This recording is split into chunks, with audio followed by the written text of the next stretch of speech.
Começa agora mais um Raio-X Sporting, entre um fim de semana de Liga Portuguesa e já na véspera de mais Liga dos Campeões para os Leões.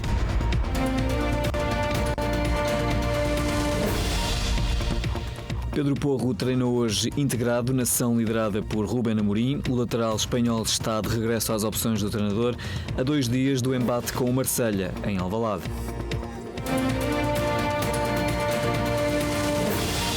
No regresso ao campeonato, o Sporting venceu Santa Clara por 2-1 nos Açores. Morita e Nuno Santos marcaram os golos que garantiram novo triunfo dos Leões na Liga Portuguesa. Também na alta roda da Europa estão os jovens da formação do Sporting. Os Leões lideram o grupo D da UEFA Youth League e depois da goleada em Marselha voltam a encontrar os franceses, mas agora em Alcochete.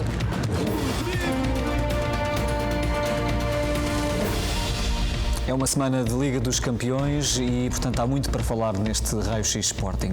Temos connosco, como sempre, Miguel Braga, Manuel Fernandes, Pedro Azevedo e João Olivença. Boa noite aos 4, bem-vindos. Mais um programa das segundas-feiras à noite da Sporting TV. Temos muito então para falar, Miguel, e eu vou-te começar por te perguntar. António Adam, falou-se muito sobre ele nos últimos dias, de réu a herói no espaço de mais ou menos 4 dias. O futebol é mesmo uma paixão irracional? Boa noite, André. Eu acho que, como disse o Rubén Amorim já várias vezes, o futebol é o momento. E no momento há por vezes esta irracionalidade, mas acho que o Adam passou por ela muito bem. Manuel, os 22 minutos de Marselha do Sporting antes da expulsão mostraram que a equipa tem todas as condições de bater este adversário na quarta-feira. Boa noite a todos. É verdade, quem viu o Sporting jogar nos primeiros 15 minutos, onde fez um golo ao primeiro minuto, um excelente golo do Trincão, e depois podia ter feito o 2-0 e o guarda-redes safou esse golo. E aquilo que eu vi foi de facto um Sporting a querer ganhar o jogo, e depois nos 5 minutos seguintes aconteceu aquilo que todos vimos, mas Adão, como o Miguel dizia muito bem, Adão demonstrou que de facto é um guarda-redes para continuar connosco durante muitos anos. João, Pedro Porro pode ser um reforço determinante e importante para quarta-feira?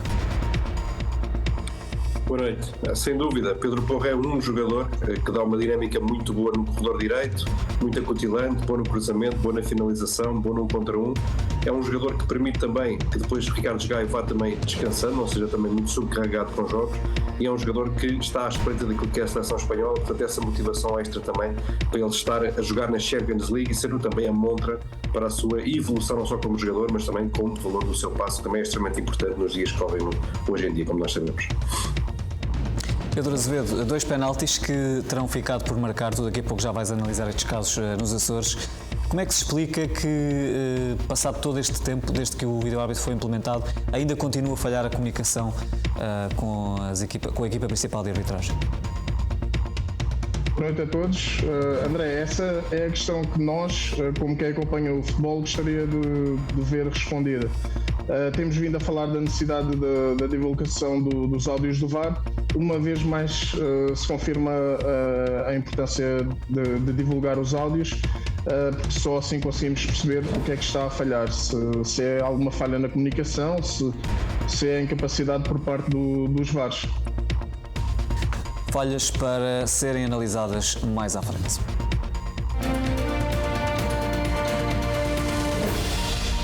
Pedro Porro, como já vimos, treinou hoje integrado, é grande novidade no início da Operação Marselha.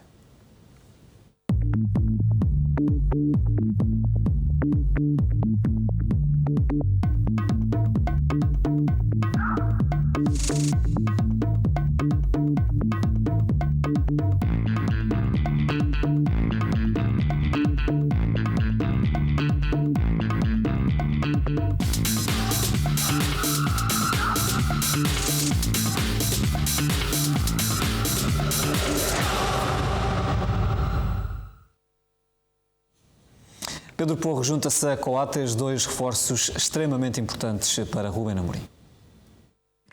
Depois do regresso dos Açores, onde o Sporting regressou às vitórias para o campeonato ao vencer o Santa Clara por 2-1, o plantel de Ruben Amorim treinou na Academia Cristiano Ronaldo com vista ao jogo da Liga dos Campeões com os franceses do Marselha.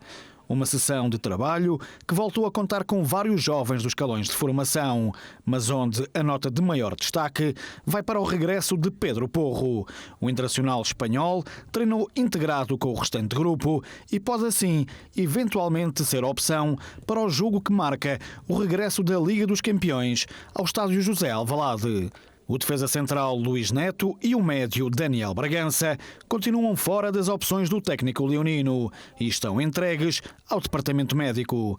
Nesta terça-feira, pelas 10h30 da manhã, os Leões voltam a treinar na academia, com os primeiros 15 minutos da sessão de trabalho que antecede o jogo com o Marselha a serem abertos à comunicação social. A conferência de imprensa de antevisão com os marselheses, que está agendado para quarta-feira às 8h da noite, está marcada para as 3h da tarde no estádio José Alvalade. As imagens entram do treino desta manhã, Miguel, e pegando aqui no editorial desta semana, da última semana do jornal Sporting, que tu escreveste, pedis uma grande resposta por parte da equipa e também dos adeptos em Alvalade, na quarta-feira. De que tipo de resposta é que estás à espera? Acho que mais do que estar à espera é um desejo, ou seja, que a equipa dê a resposta dentro de campo, mas que os nossos sócios e adeptos também deem a resposta nas bancadas. Apesar de hoje ter estado a chover, as previsões para quarta-feira não são de chuva, é de algum sol, e por isso acho que era importante a nossa equipa sentir esse apoio por parte dos nossos sócios e adeptos. Este jogo, como toda a gente sabe, é um jogo muito importante, até porque pode começar a definir o acesso à próxima fase da Liga dos Campeões, e sabemos que do lado do Marselha eles irão dar tudo por tudo, como fizeram no último jogo, porque diria que é vital para as suas aspirações nesta competição, e o Marselha tem demonstrado isso e tem dito isso, que quer continuar na Liga dos Campeões, e por isso o Sporting terá que dar uma resposta à altura, dentro e fora de campo. Pedro Porro, que não pôde contar no jogo em Marselha, é naturalmente um reforço de facto muito importante, não é? Acho que é sempre importante para o treinador não ter nenhum jogador lesionado e por isso poder fazer a partir daí a sua própria escolha. Mas também acho que o Ruben Amorim nos tem habituado a uma imagem e a uma mensagem que passa constantemente, que é que não há lugares fixos no Sporting e que os jogadores têm que o provar treino a treino e não jogo a jogo, treino a treino, que merecem estar no jogo seguinte. E por isso acho que ótimo haver mais opções. Espero, obviamente, que os outros jogadores também recuperem mais depressa possível. Manuel, parece-lhe que, estando a 100%, que de facto o Pedro Porro vai ser titular na quarta-feira? Sem dúvida nenhuma. Se ele tiver a 100% e treina hoje, é evidente que na fase inicial poderá ter algum cuidado, que é normal quando se tem um problema muscular, ou não sei se é muscular, se é traumático, mas ele para treinar é porque está em condições de dar o contributo à equipa. E eu penso que ele é um jogador fundamental nesta equipa do Sporting. O Pedro Porro transmite alegria, empurra a equipa para a frente e o Sporting sabe que isto é um jogo que o Marselha deu tudo para ganhar o jogo lá em casa e é uma equipa que pode nos criar problemas em contra-ataque, porque tem um bom ataque, mas defensivamente eu penso que o Sporting também pode criar muitos problemas a este Marselha, que naquela fase inicial o Sporting podia ter acabado com o jogo fazendo o 2-0 e penso que do Sporting nessa fase foi muito melhor equipa com o Marselha. Mas o Marselha, como o Miguel diz muito bem, vai dar tudo por tudo neste jogo, porque é a tábua de salvação deles, é não perderem este jogo. Se empatarem ou ganharem, ainda alimentam esperanças de seguir em frente. Apesar da derrota em Marselha, a verdade é que o resultado do outro jogo acabou por favorecer o Sporting, os interesses do Sporting, portanto continua a equipa aqui a defender a liderança deste grupo D. E disse Ruben Amorim no final do jogo, pegando aqui também nas palavras do Manuel, que ficou claramente a ideia de que o Sporting tem todas as condições para vencer o Olympique de Marselha. Também te parece, Miguel? Se o Ruben Amorim o diz, quem sou eu para o negar? E obviamente acho que ficou visível Manel já explicou bem esse início de jogo, um bom início de jogo por parte do Sporting. Depois tivemos ali alguma coisa que não correu tão bem, mas também acho que o que importa agora é focarmos nessa capacidade e na capacidade individual e coletiva dos nossos jogadores, e penso que se jogarmos como uma verdadeira equipa que conseguiremos passar este jogo. Mas para tal, diria que é importante não só a equipa estar bem, mas também termos um estádio que nos orgulhe, obviamente com o seu comportamento durante toda a partida. João, temos um Marselha que sofreu neste fim de semana a primeira derrota no campeonato frente ao Ajaccio. Igor Tudor fez várias alterações na equipa. Havia a dúvida, quase certeza, de que o lateral direito Jonathan Kloss não ia jogar com o Sporting, mas diz o jornal francês da equipe que ele treinou hoje e, portanto, poderá eventualmente recuperar. Dúvidas também em relação a Guendouzi. Que equipa é que esperas para quarta-feira? E pegando então nestes 22 minutos de jogo, também te pareceu que aquele momento da expulsão foi claramente marcante na partida e que, se não fosse esse momento, o Sporting iria continuar a produzir aquilo que estava a fazer até essa altura? Relativamente ao 11 que o Marselha poderá apresentar, eu creio que os jogadores, na minha ótica, poderão recuperar até lá. O Guendouzi é um dos jogadores mais importantes desta equipa do Marselha. É um jogador que há muito pouco tempo atrás jogou aqui com o Arsenal em Alvalade e que foi dos melhores jogadores. É um jogador jovem, teve uma lesão há muito pouco tempo que dificultou a sua carreira, está a relançá-la de novo. É um dos melhores médios, na minha opinião, da sua idade, da sua geração, atualmente no futebol mundial, e obviamente está inserido numa equipa que joga um bom futebol, apesar de não ter sido mostrado este fim de semana, mas houve muitas alterações, como tu disseste bem. Eu tive a oportunidade de ver parte do jogo e não era a mesma equipa. Nós muitas vezes sabemos que os jogadores, os treinadores, quando alteram os jogadores, não é expectável que exista uma quebra de rendimento tão elevada, mas foi isso que aconteceu com esta equipa do Marselha este fim de semana. Foi um jogo verdadeiramente inferior àquilo que a equipa pode fazer no momento em que eu vi. Quanto à necessidade que o treinador teve em fazer descansar os jogadores, é claramente com vista ao jogo da Liga dos Campeões, porque é, na minha opinião, o jogo tudo ou nada para o Marselha. Perdendo este jogo, na minha opinião, fica fora daquilo que são as contas para o apuramento, mas vencendo este jogo fica tudo em discussão para poder fazer o apuramento para a Liga dos Campeões e inclusive até para a Liga Europa. Portanto, baralha aqui muitas contas do grupo. Portanto, o Sporting tem que estar muito atento a isso. Quanto à exibição dos 22 minutos que o Sporting fez até à expulsão de António Adán, eu acho que há aqui dois pontos que é importante frisar. O primeiro é que, obviamente, que o Sporting foi superior e poderia, inclusivamente, ter estado a vencer por 2-0, inclusivamente até ao momento que o Adán faz aquele passe. Mas depois da expulsão, é óbvio que o Sporting tem também a obrigação, independentemente de serem 10 unidades, de apresentar um jogo, um modelo de jogo, uma forma de jogar que de alguma forma tente evitar que não consiga perca o jogo ou que de alguma forma seja dominado pela equipa adversária. Aquilo que me deu a sensação é que a equipa do Marselha, até aos 22 minutos, até ao momento de alguma desconcentração da equipa do Sporting, foi uma equipa inferior em praticamente todos os momentos do jogo. Obviamente que depois, com mais um elemento em campo, com a motivação de vencer, com a motivação de acreditar que pode lá chegar e que vencer a partida, e com o controle, porque também está a jogar em casa, obviamente que as coisas também têm depois um decorrer e um rumo completamente diferente durante a partida. Dá uma sensação que 11 contra 11, aquele jogo, muito dificilmente o Marselha poderia vencer, mas obviamente o futebol é mesmo isto, nós não conseguimos nunca prever os resultados antecipadamente. É certo que às vezes há situações que fazem alteração. Também sei que, obviamente, houve ali algum conjunto de situações antes do jogo que veio de alguma forma dificultar aquilo que foi a concentração dos jogadores para esta partida, situações alheias ao Sporting, como é evidente, mas obviamente que a sensação que me dá, e para terminar, é que a equipa do Marselha, apesar de ter uma muito boa equipa, que pratica um bom futebol, é uma equipa inconstante, é uma equipa que não tem, na minha opinião, ainda a estrutura, até agora, porque eu vi, a estrutura para se apresentar sempre a um nível elevado. E por essa razão, eu acredito que o Sporting tem condições para vencer o jogo, independentemente de jogar o Adán, o Frank Israel ou qualquer outro jogador que jogue. Eu acho que o Sporting tem um conjunto de jogadores que, se estiverem num dia bom, e já nos habituaram a isso, é claramente uma equipa que na Liga dos Campeões vai fazer a diferença e continuará a fazer a diferença, porque tem feito uma campanha muito boa este ano e não é um jogo que vem, obviamente, estragar aquilo que de bom tem sido feito, não só este ano, também o ano passado, mas obviamente este ano é onde está o foco. Portanto, acredito perfeitamente que o Sporting tem condições para ultrapassar a equipa do Marselha, que continua com os mesmos problemas defensivos, que continua com as mesmas debilidades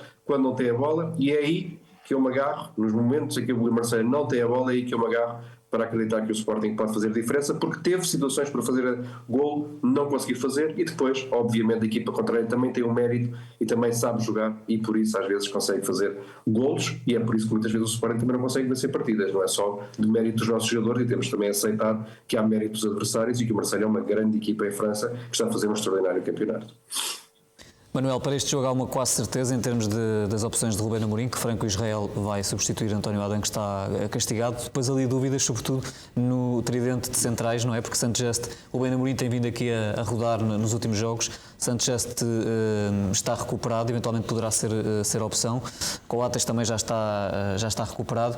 E depois na frente de ataque se joga Paulinho ou se joga a tal frente de ataque móvel? Eu sinceramente tenho muitas dúvidas também. O Ruben, melhor que nós, sabe que vai trabalhar com eles durante a semana e vai preparar o jogo e vai estudar muito bem aquele jogo de Marselha, como estudou, aliás, e bem. O jogo, apesar de termos perdido 4-1, a equipa entrou com uma confiança muito grande. Agora, eu penso que o Ruben vai jogar. O Ruben sabe que esta equipa do Marselha é uma equipa muito forte em transição. É uma equipa que, do meio campo à frente, tem jogadores com muita qualidade. E o treinador, não é por acaso, jogou com o último classificado, fez descansar 7 jogadores e acabou por perder. Uma derrota, nesta altura, em termos psicológicos, não é bom para a equipa. E, portanto, acho que este descanso dos jogadores vale o que vale. Eu penso que os jogadores num jogo destes da Champions têm sempre força, vão buscar forças onde elas não existem, e eu acho que o Sporting, independentemente de ter jogado com quase todos os jogadores que possivelmente irão jogar, agora estou convicto de que o Ruben pode fazer aquilo que tem feito, possivelmente prescindindo de um ou outro jogador, e como tem os centrais todos disponíveis, pode pôr o Gonçalo Inácio à esquerda, o Coates e o Santos Justo, e subir o Mateus Reis. Pode ser uma das soluções que ele já fez muitas vezes. Pode também tirar o Paulinho, apesar de jogarmos em casa, mas não vamos jogar de peito aberto, porque o Marselha é muito forte em transição. E uma das coisas que se notou naquela fase inicial do jogo de Marselha, e nós estivemos lá a ver, ainda vimos melhor, foi de facto que os 3 jogadores que jogaram com uma mobilidade muito grande criaram sempre grandes problemas aos defesas do Marselha. São muito fortes a marcar de frente, mas na rotação têm muita dificuldade. E como são 3 jogadores com uma grande criatividade, naturalmente que podemos tirar proveito disso. Não sei se será, se não será, é aquilo que eu estou a poder adivinhar, mas independentemente de quem joga, o Ruben melhor que ninguém saberá, e eu acredito em todos. Dúvidas então para tentar esclarecer amanhã na conferência de imprensa de antevisão ao jogo com o Marselha.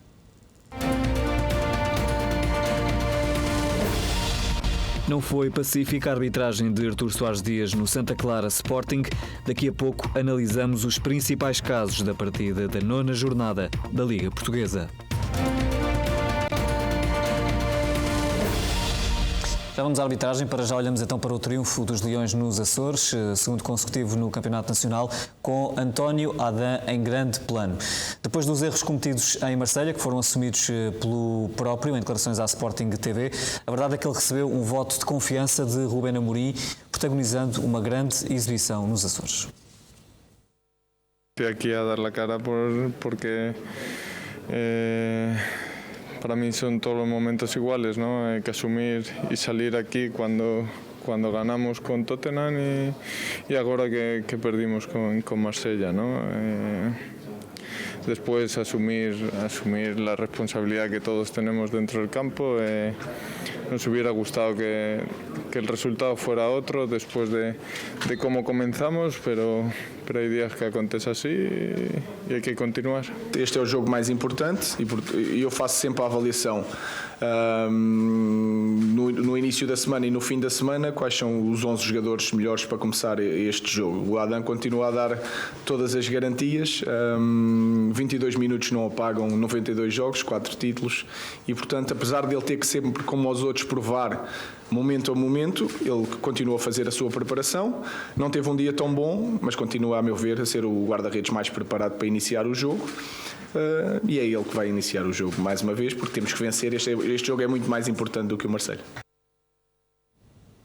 A declaração de António Adão logo depois do jogo em Marselha e a declaração de Ruben Amorim de antevisão ao jogo com Santa Clara, manifestando uma vez mais confiança no guarda-redes e anunciando a titularidade de António Adão frente ao Santa Clara. Miguel, quase que apetece dizer que esta grande exibição de António Adão veio na altura certa, não é? Mas eu pergunto se, para já, a frontalidade de Adão logo depois do jogo em Marselha e a confiança do treinador, da estrutura de futebol, nestes dias também foi fundamental para que ele respondesse da maneira que respondeu nos Açores. Sim, primeiro, acho que temos que começar por dizer que o Adão é um dos nossos e é, como costuma dizer em bom português, um homem com H grande. E provou também, responsabilizando-se e indo à conferência de imprensa, até porque não nos esqueçamos que ele é o subcapitão do Sporting e por isso, um dos subcapitães do Sporting, e por isso também tem o seu peso, digamos assim, no plantel. E eu acho que ao longo do tempo que o Adão tem estado no Sporting, ele tem provado variadíssimas vezes a sua qualidade. E como o Ruben disse muito bem, mais uma vez, não são aqueles 22 minutos que vão apagar os tais 92 jogos, agora 93, e os 4 títulos já conquistados pelo António Adão ao serviço do Sporting. Eu acredito sinceramente que os sportinguistas têm memória e por isso que vão continuar a acarinhar o António Adão e a dar-lhe a confiança necessária para ele continuar a fazer as exibições que tem feito com a nossa camisola. E essa declaração tem esse peso, ou seja, é uma mensagem importante para o jogador, mas também para o universo Sporting? Tem o peso no sentido que o Ruben faz isso, diria que melhor do que ninguém, que é defender os nossos, e acho que é importante de vez em quando lembrar-nos das coisas boas que neste caso o António Adão tem feito ao serviço do Sporting, e não podemos deixar nunca que 20 minutos de futebol menos conseguido ou de alguns erros venham a apagar tudo aquilo que ele tenha feito. Eu li algumas barbaridades, diria, que já não estaria nas suas capacidades físicas e coisas de tal para defender a nossa camisola, como se aqueles minutos fossem prova de alguma coisa. E acho que ele deu a melhor resposta que se pode dar, que é a resposta dentro de campo, e no caso dele entre os postos, e deu, diria, uma grande resposta, e aquela resposta que nós todos estamos à espera, estávamos à espera que ele desse, obviamente. Manuel, enquanto antigo jogador, antigo capitão, gostou de ver esta frontalidade de António Adão logo depois do jogo em Marselha e também a defesa do jogador por parte de Ruben Amorim? E qualquer jogador que pertence a um grupo de trabalho gosta que o treinador seja assim, seja frontal, que diga as coisas sem subterfúgios. É uma pessoa que diz e faz.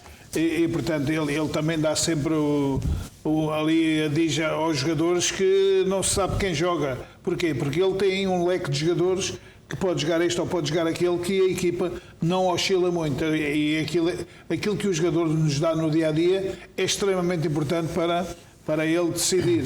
Agora, isto do Adão foi uma coisa extraordinária. Quando muita gente falava na televisão, nos comentários, e que ele tem que pôr o miúdo, porque o miúdo tem que jogar. Portanto, ele dá logo. Ele é muito perspicaz, é muito justo, é muito reto naquilo que diz e não tem receio de qualquer espécie, porque se fosse outros escondiam.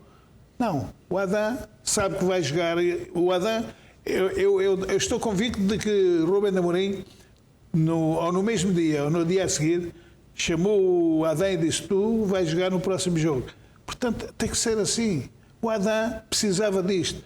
E o Adão fez 3 defesas, 2 delas, com um grau de dificuldade elevadíssimo.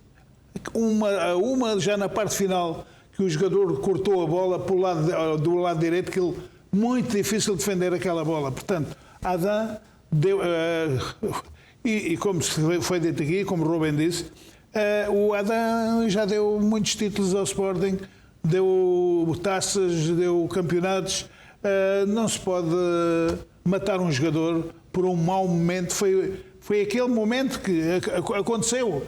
E, portanto, acho que Adão vai ainda durar muitos anos nesta equipa, porque ele é sequinho, e isto é importante, é um jogador mesquinho, é magrinho, trabalha bem, que eu sei que ele trabalha bem, e pode jogar mais 3 ou 4 anos na nossa equipa ao mais alto nível, porque vai dando-se de vez em quando, acontece a todos os guarda-redes, ou aquele guarda-redes que marcou aquele gol na própria baliza no Benfica, então nunca mais jogava esse, com certeza, não é? E as pessoas têm o direito de falhar. António Adán, que deu então mais 3 pontos ao Sporting e vai estar em destaque nos lances táticos do João Olivença.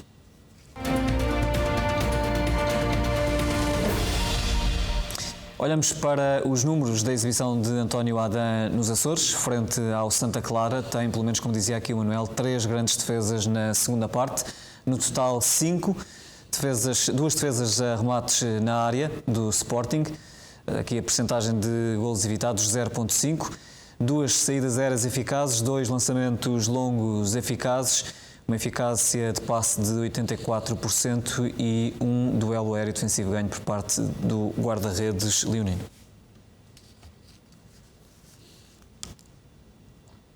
Estes os dados da exibição de António Adán nos Açores. João, mas tu tens outros para acrescentar àquilo que tem sido o percurso do guarda-redes espanhol em Alvalade. Sim, André, eu fiz aqui um apanhado daquilo que tem sido alguns dados, não muitos, mas alguns dados estatísticos, juntar àqueles que foram apresentados agora, que espelham aquilo que tem sido o António Adán no Sporting. Nós sabemos, do ponto de vista daquilo que é a sua qualidade técnica, aquilo que ele acrescenta ao jogo, é muito a confiança que dá aos jogadores, a forma como ele se posiciona, a forma como ele faz a equipa jogar. Portanto, é um jogador que o treinador gosta muito. E nós temos aqui alguns dados de António Adán, em que eu destaco principalmente a questão que está diretamente relacionada com a valorização do jogador. António Adán estava avaliado pelo mercado cerca de 1 milhão de euros quando foi contratado pelo Sporting. Neste momento está a rondar os cerca dos 3 milhões de euros para um guarda-redes de 35 anos, que está numa fase descendente da sua carreira, mas que ainda vai ter ainda alguns anos para jogar. Já jogou cerca de 94 jogos no Sporting, contando com o jogo que ele entrou também a meio, portanto são cerca de 94 jogos que ele teve no Sporting, e tem cerca de quase 8 mil minutos jogados, portanto sempre 6 jogos, 13 jogos apenas no Sporting sem jogar. Desses 13 jogos, apenas um por castigo de acumulação de cartões, os restantes são todos jogos em que foi por opção técnica do treinador, e isto também é importante também para perceber que é a rotatividade que por vezes é importante dar a outros jogadores em alguns jogos, e nisso são muito importantes, jogos da Taça da Liga, Taça de Portugal, etc. E obviamente é um guarda-redes que tem uma percentagem de defesas por jogo, ou seja, a quantidade de sucesso que ele tem na baliza é de cerca de 77% da totalidade das intervenções que ele acaba por ter durante um jogo. Portanto, eu acho que isto é verdadeiramente determinante para um guarda-redes que está numa equipa grande, ou seja, nós sabemos que os guarda-redes não são muito, ou não têm uma grande capacidade de serem chamados muitas vezes ao jogo, mas quando são chamados ao jogo, obviamente eles têm que desempenhar muito bem a sua função, e ter valores a rondar os 70, 80, são valores de guarda-redes de topo, como o Adán também é, e são guarda-redes de topo a nível europeu e mundial. Portanto, nós não podemos excluir, obviamente, o António Adán deste leque, porque tem estado muito bem no Sporting. Depois, é obviamente o guarda-redes que com os pés, eu trago aqui alguns dados estatísticos e aqui um esquema que explica bem. António Adán com os pés habitualmente joga quer para Gonçalo Inácio, quer para Mateus Reis, e tem uma taxa de sucesso muito elevada no seu meio campo, um passo curto, tem cerca de 90% de taxa de sucesso quando joga com os pés, o que significa que algumas das críticas que foram feitas a António Adán parecem-me verdadeiramente desajustadas daquilo que é a sua capacidade de jogar com o pé, porque a maior parte das ações que ele tem são ações com sucesso, quer para os dois jogadores, onde habitualmente é a maior taxa de eficácia para os corredores laterais para sair a jogar nos centrais, sendo determinante naquilo que é a evolução do jogo do Sporting desde o seu guarda-redes, mas obviamente também, e temos ali Coates também como central do meio, também é um dos passos que costumam fazer, mas o determinante aqui é perceber que Coates tem uma eficácia de passe elevada e é determinante para o modelo de jogo do Sporting. Portanto, quando muitas vezes nós vemos, e é normal, algumas críticas a dizer que o guarda-redes deve estar na frente, deve ter alguma capacidade de tirar a bola, não deve inventar, é preciso entender que Adán, além da escola que tem, também sabe jogar com os pés e faz parte do modelo de Ruben Amorim, que assim seja, e os seus jogadores reconhecem também que assim seja. Portanto, às vezes é natural que as coisas não correm bem, mas a maior parte das vezes correm muito bem, inclusivamente a darem golos, e nós já tivemos aqui a oportunidade de mostrar jogadas que partem desde António Adán e que de alguma forma dão em golo da equipa do Sporting, ou que mantemos a posse da bola, o que é determinante para em muitos momentos da partida. naquilo que é a eficácia do passe longo. E aqui é importante perceber que a grande maioria dos guarda-redes também tem uma eficácia de passe longo muito mais reduzida do que aquilo que tem de passe curto, mas ainda assim 44%, ou seja, cerca de metade dos passos que lança na frente são passos com sucesso. E nós vemos que muitas vezes, vemos ali o Porro e vemos ali o Nuno Santos, mas pode ser muitas vezes o Pedro Gonçalves, o Trincão, o Edward, são jogadores que ocupam habitualmente aquele espaço no meio campo adversário, habitualmente também nas costas da defesa. Se lembramos que quando Adani tem a bola, a equipa contrária está projetada no meio campo contrário e António Adani é obrigado a lançar a bola em profundidade, explorando também, e aqui é que é a diferença, explorando as costas da linha adversária. O que é que isto significa? Significa que muitas vezes o lançar a bola em profundidade tem que ter critério e não é só lançar a bola porque está, como se costuma dizer, numa situação de aperto.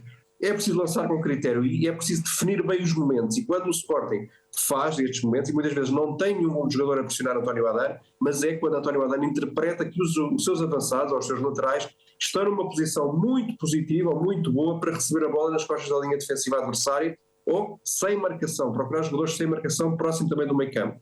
Também vemos ali agora uma zona ali onde a bola costuma cair muito, onde está Paulinho. Quando Paulinho joga, a bola é lançada muitas vezes para Paulinho, para ele pentear a bola e lançar em profundidade depois para Pedro Gonçalves, para Trincão, para Nuno Santos, para Pedro Porro, para Edwards. Portanto, aqui é importante perceber que há duas formas de jogar. Ou um passe central, muitas vezes, lançando em uma profundidade para que Paulinho consiga pentear, ou o jogador que está no meio consiga pentear a bola, ou lançando a bola em profundidade para as costas da equipa adversária. Eu acho que isto é determinante perceber que António Adani não é só um guarda-redes que ocupa bem o espaço atrás da linha defensiva quando a bola é colocada nas costas de Coates, por exemplo. Ele sai muito rápido e muitas vezes a sair a jogar para que o Sporting mantenha a posse da bola. É um guarda-redes que entre os postos é muito forte nos remates fora da área ou dentro da área. Ele tem muito poucos golos sofridos fora da área e é um guarda-redes que tem uma capacidade de reação, um tempo de reação muito bom aos remates que são feitos, e o jogo de Santa Clara mostrou isso.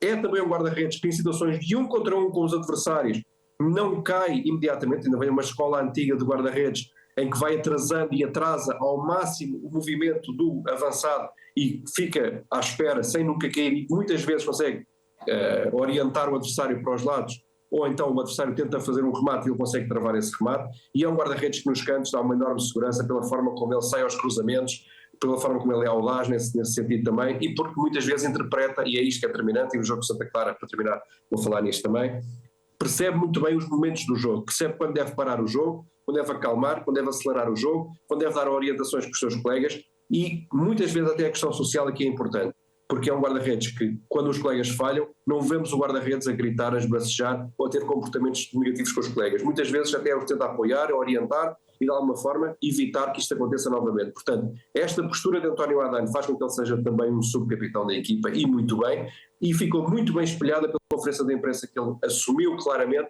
que tinha aqui um papel determinante naquilo que era a sua capacidade de assumir o erro e mostrar logo a seguir que está capaz de desempenhar as funções como guarda-redes do Sporting. Eu acho que isto é determinante.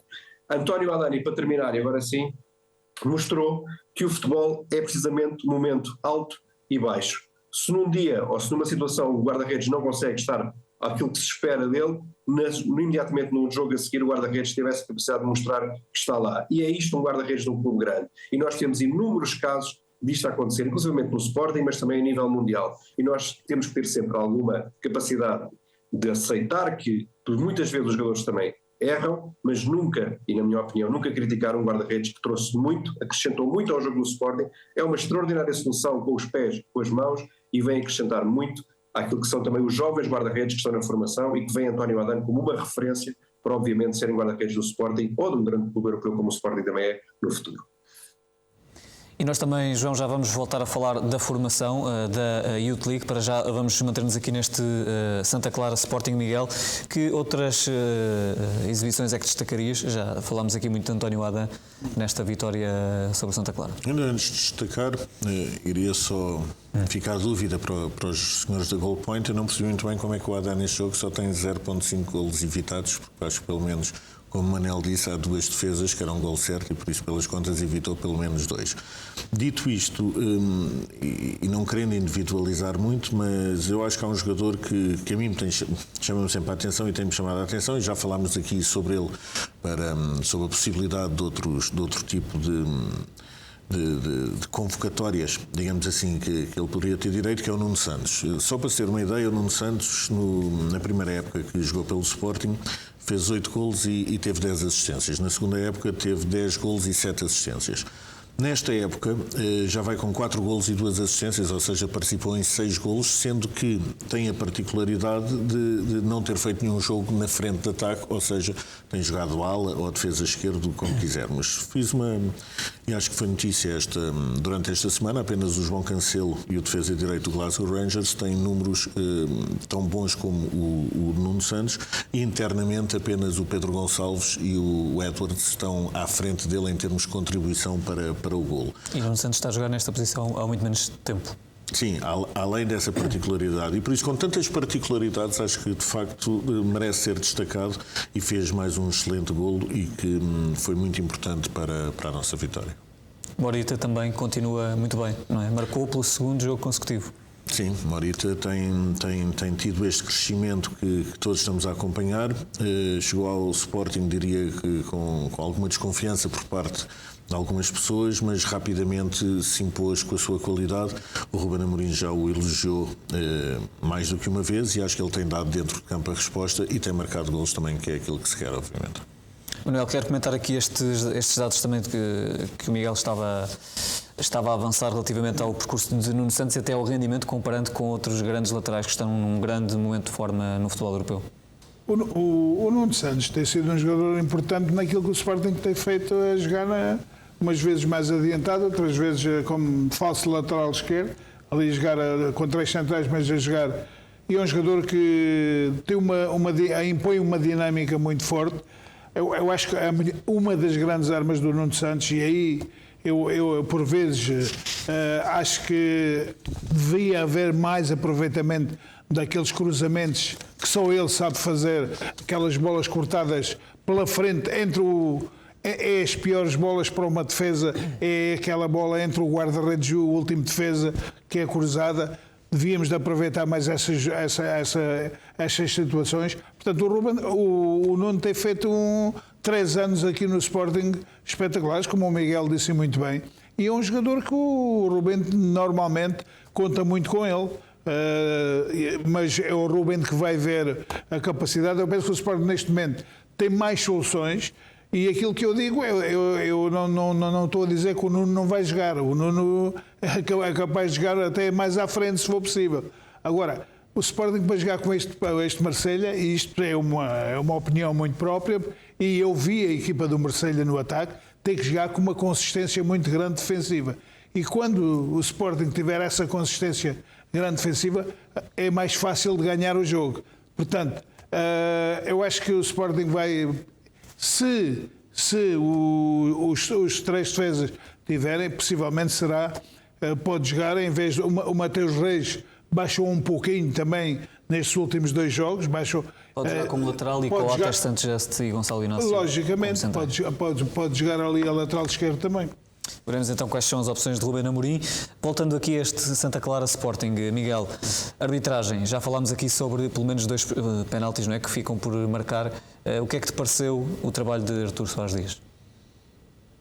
Eu, para mim, se posso dizer esta expressão, acho que são penaltis de VAR e por isso diria que foi uma tarde bastante ingrata para o Artur Soares Dias. Acho que também temos que ser justos com o árbitro, e é raro encontrar uma unanimidade tão grande relativamente a lances como aqueles que passaram nos Açores. Compreendo a falha do árbitro, porque acho que tanto uma jogada como outra são jogadas muito rápidas, basta ele não estar na melhor posição para não ver o lance da mão, e o segundo lance é uma jogada também toda ela muito rápida, e por isso compreendo que um árbitro possa não ter visto o lance. Acho mais incompreensível, ou acho bastante incompreensível, que este lance não tenha sido assinalado pelo VAR.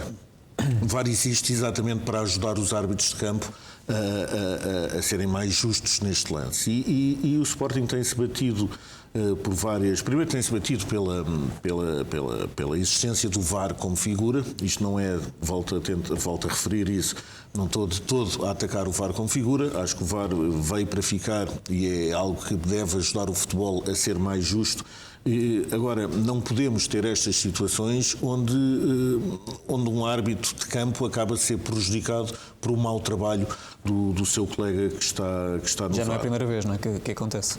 Não é a primeira vez que acontece, e daí aquela importância cada vez maior dos dos áudios do VAR serem tornados públicos. Porque, primeiro, que quando temos este silêncio e quando não há qualquer justificação para um erro tão grande quanto este, dá aso a algumas especulações e dá aso a que se comecem a fazer perguntas. Por outro lado, se tivéssemos o acesso ao áudio do VAR, perceberíamos se foi apenas incompetência ou se é uma total desfazamento da realidade de não conseguir analisar aquilo que está a ser posto à frente, e coisa que relembremos que uma coisa são os árbitros de campo que não têm qualquer ajuda eletrónica, digamos assim, e que veem apenas o lance do local onde estão situados. Outra coisa são os árbitros que estão na cidade do futebol, que têm várias câmaras à sua frente, vários lances de análise, várias possibilidades de análise, e mesmo assim continuarem a existir estes erros. Acho que é cada vez mais urgente tornarem públicos os áudios do VAR. Acho sinceramente nos ajudaria a perceber um bocadinho melhor da razão ou da falta dela deste tipo de decisões. E a propósito dessa divulgação dos áudios do vídeo-árbitro, pedi-te aqui, Miguel, um comentário então ao comunicado ontem emitido pelo Sporting, aplaudindo, no fundo, a mudança de opinião do Benfica e do Vitória de Guimarães em relação a este tema, a divulgação pública dos áudios do VAR, mas depois pedindo também, e relembrando que o Sporting apresentou esta proposta numa Assembleia Geral da Liga em junho e que estes dois clubes votaram contra a proposta, portanto aplaudindo essa mudança de opinião, mas depois pedindo consequência, não é? Que no futuro, numa próxima Assembleia Geral, que votem a favor desta alteração. Nós já falámos aqui do webinar que o Sporting promoveu, creio que em dezembro de 2020, onde convidámos vários players internacionais para falar exatamente dos áudios do VAR, até noutros esportes, etc.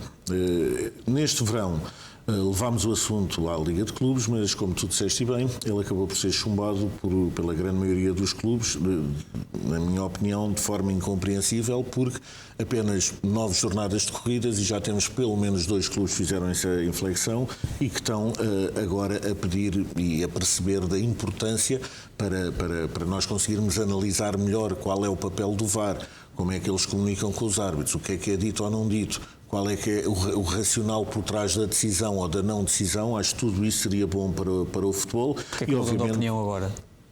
Eu espero, obviamente, não seja por razões do momento e que neste caso seja uma razão estrutural, ou seja, que se continuemos todos a lutar por um futebol mais claro e por um futebol mais transparente. Acho que isso interessa a toda a gente, só não interessará a quem quer tornar as coisas ou quer continuar a deixar as coisas opacas. Vamos então analisar a arbitragem, também o trabalho do vídeo-árbitro deste Santa Clara Sporting.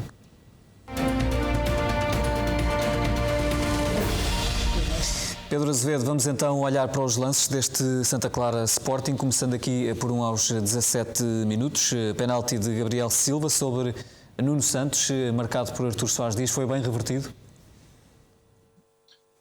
Sim, portanto é um lance de ataque do Sporting pelo lado esquerdo. Há uma disputa já no interior da área entre Nuno Santos e Gabriel Silva. Numa primeira análise, o Artur Soares Dias assinala pontapé de penalti, portanto no entendimento do Artur Soares Dias há um pontapé ou um contacto de Gabriel Silva com Nuno Santos e dá essa impressão numa fase inicial com o jogo corrido. O VAR, Hélder Malheiro, chama o Artur Soares Dias para rever o lance e depois é possível verificar que de facto é Gabriel Silva que consegue jogar a bola.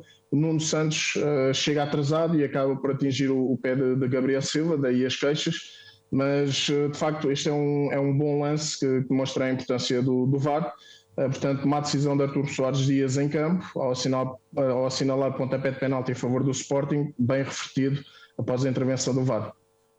O VAR que podia ter agido aos 20 minutos, num lance em que parece ficar aqui um pontapé de penalti por marcar a favor do Sporting, por mão na bola do defesa Paulo Eduardo. Sim, agora temos o reverso da medalha. Se no primeiro momento há uma boa intervenção do VAR, neste segundo momento, portanto, há um cruzamento do lado esquerdo por parte de Nuno Santos, o Paulinho cabeceia a bola, e a bola o trajeto da bola é interceptado pela mão ou braço do Paulo Eduardo.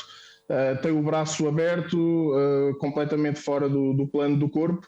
Era um lance para intervenção clara do VAR, não aconteceu, teria sido importante, porque aqui fica claramente um pontapé de penalti por assinalar. Este é um dos tais lances que em campo poderá não ser fácil de ver, como o Miguel mencionava há pouco, mas para o VAR não há justificação para não intervir e ajudar o árbitro na marcação do penalti, neste caso. E aos 27 minutos, há outro pontapé de penalti que fica por assinalar ou não? Não, aqui o lance é diferente, portanto o Saint Just está num lance de ataque do Sporting pelo lado direito, tenta esquivar-se em relação ao adversário, o Mateus Araújo. Nesse movimento acaba por se desequilibrar, cai, mas não há qualquer contacto, não há qualquer infração por parte de Mateus Araújo. Portanto, aqui fez bem Artur Soares Dias em deixar prosseguir o jogo e não assinalar qualquer infração. Aos 58 minutos, um pisão de Adriano sobre Paulinho. Deveria ter sido assinalado o pontapé de penalti? Sim, claramente. Neste lance há um cruzamento do lado direito. O Paulinho está em boa posição para jogar a bola e eventualmente marcar golo. O Adriano, que ia em perseguição, acaba por pisar o pé de Paulinho. Depois há também um contacto com a mão nas costas do Paulinho. Mas o pisão é claro, provoca a queda do Paulinho. Uma vez mais é um lance muito rápido. Compreende-se que o Artur Soares Dias possa não ter visto o lance em campo, mas uma vez mais aqui seria importante a intervenção do VAR, Hélder Malheiro, para alertar o Artur Soares Dias para esta infração. Portanto, fica aqui um pontapé de penalti por assinalar a favor do Sporting. No caso, o segundo do jogo. Sim, precisamente por isso temos então erros claros com a influência direta no resultado final deste jogo. Qual é que é a nota final deste trabalho desta equipa de arbitragem? Obviamente tem que ser uma nota negativa, 2 erros graves que poderiam ter tido influência no resultado final. Nota 2 para Artur Soares Dias. Apenas ressalvar que é um jogo que permite dar a entender a importância do VAR. O VAR é uma ferramenta muito útil, mas precisamos de pessoas competentes para desempenhar a função, e da mesma forma será importante saber conhecer as comunicações entre árbitros e VAR. Muito bem, vamos então avançar para a UEFA Youth League.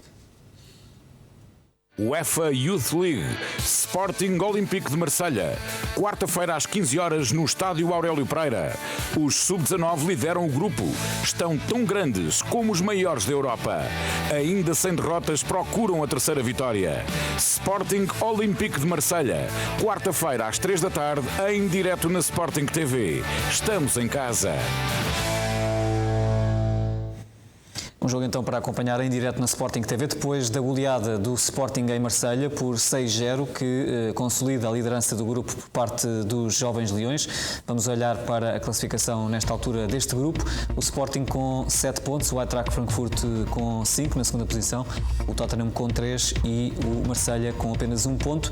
Marselha e Sporting voltam a encontrar-se, mas desta vez em Alcochete.